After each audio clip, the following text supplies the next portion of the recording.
I would like to talk about Uta Hagen's endowment technique. As an actor, do you sometimes struggle with giving something meaning that otherwise means nothing to you? In this video, I will explain in detail Uta Hagen's endowment technique to help you bring profound connection to your process as an actor. When it comes to truthful, grounded acting, few teachers have left a legacy as enduring as Uta Hagen. Uta Hagen was a titan of the American theater. Her methods emphasize living truthfully as an actor under imaginary circumstances. Many of you may already be familiar with one of her most famous books called Respect for Acting, and I return to this book often for inspiration and to refresh my memory about very fundamental and important things in the actor's craft. Among some of her core tools that she discusses is a deceptively simple but profoundly transformative concept called endowment. The technique of endowment is often overlooked or even misunderstood. It holds the key to bringing ordinary objects and imaginary situations to vivid, palpable life on stage and on screen. So, what is endowment in acting? It is the actor's job to assign a deeper meaning to something that might otherwise be neutral or mundane, and to believe in that meaning fully. Endowment allows the actor to react truthfully, not to a prop as it is in real life, but react to what it represents within the given circumstances of the character's world. For example, the coffee cup is not just a coffee cup. It's an object that your mother gave you right before she passed away. The core idea of endowment is, I endow this with meaning. At the heart of it, endowment answers the actor's fundamental question. What does this person, what does this situation, or what does this object mean to me? This is crucial when the material asks you to feel something. But the stimuli that you're working with, props, set, or even your scene partner, does not naturally evoke these feelings. By endowing a neutral stimulus with meaningful history and emotional weight, the actor doesn't have to act emotions. They arise organically. So let's start with how to practice endowment. Let's break it down into steps that can be applied in both rehearsal and in performance. Number 1. Identify the neutral object or situation. Is it a ring, a photo, a letter, a weapon, or an empty chair? Or it could be a situation. For example, the situation might be something you have never personally experienced literally in your real life, like being put on trial for something, or murdering somebody, for example. These are things that call upon the technique of endowment to bring them to life. Number 2, assign the object or the situation with personal meaning. Create or recall a truthful imaginary circumstance, or use a substitution from your own life to invest the object or the situation with emotional value. So ask yourself, what does this object represent to my character?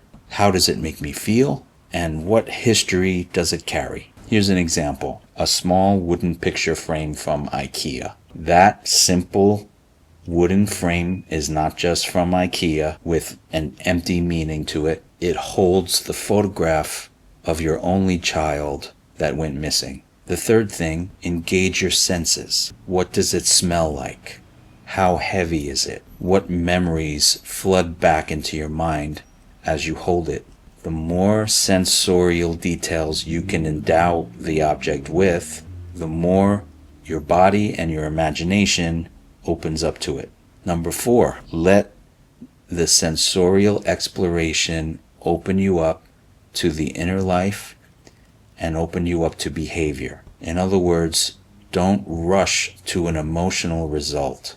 Trust the process of opening up and engaging your senses and allow that to release into your physicality, and the emotion will sneak up on you when you least expect it. Let's look at some common problems actors face and explore how endowment can help. Problem number 1. I don't feel anything in this scene. Here's the solution. Endow the environment with objects and personal stakes. Here's an example.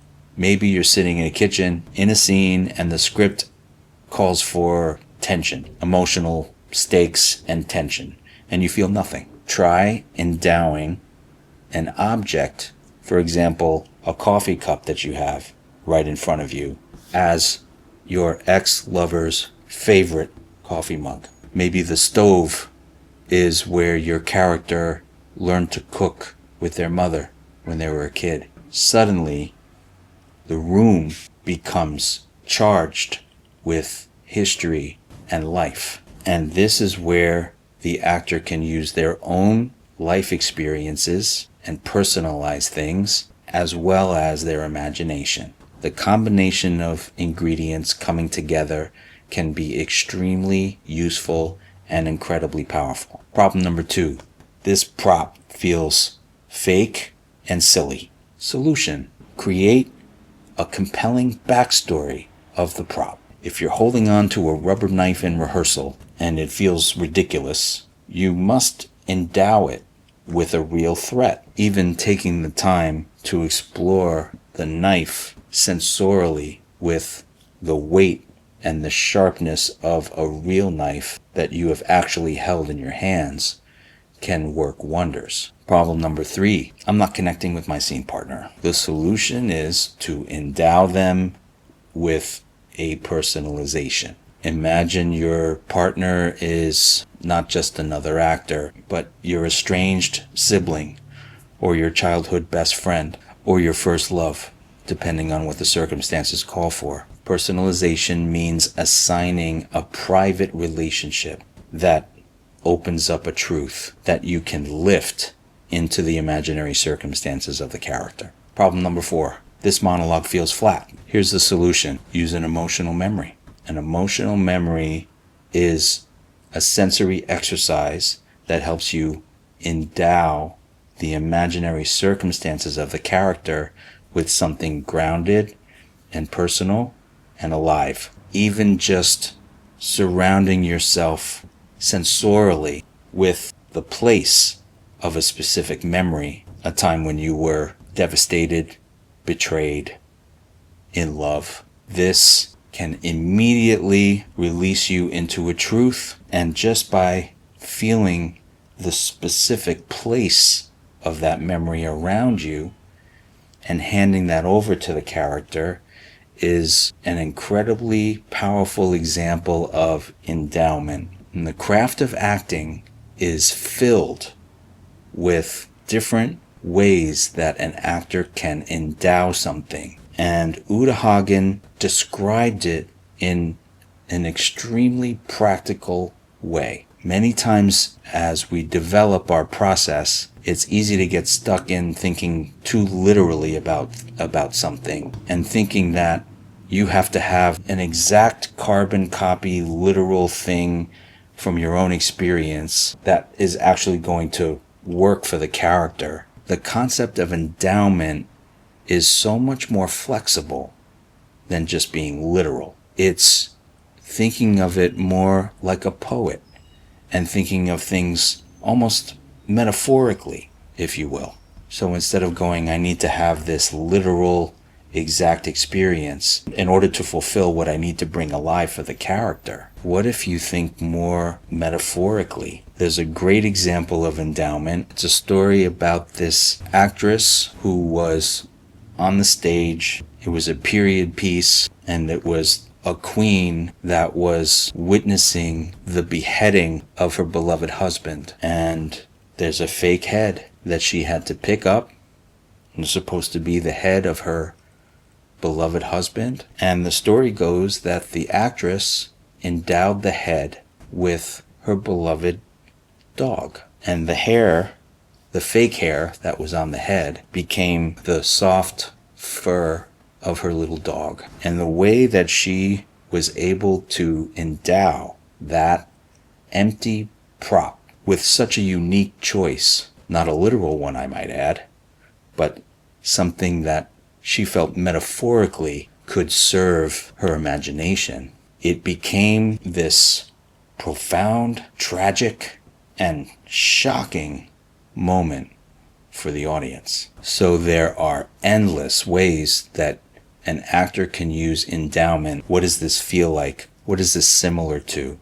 What does it make my imagination think about? And what can I use from my own experience, sensorially, people, events, or objects? What can I use to infuse a truth into this thing that doesn't mean anything? So I hope this sheds more light on what Uta Hagen meant about endowment. It reminds us that acting is not just about pretending, it's about believing. When you endow the character's world with personal significance, you eliminate the gap between the actor and the character, and the imaginary becomes real. If you enjoyed this video, please give it a like and subscribe for more videos like this one. Click on the description below for links to our website as well as our free weekly newsletter. Thanks for watching. See you on the next one.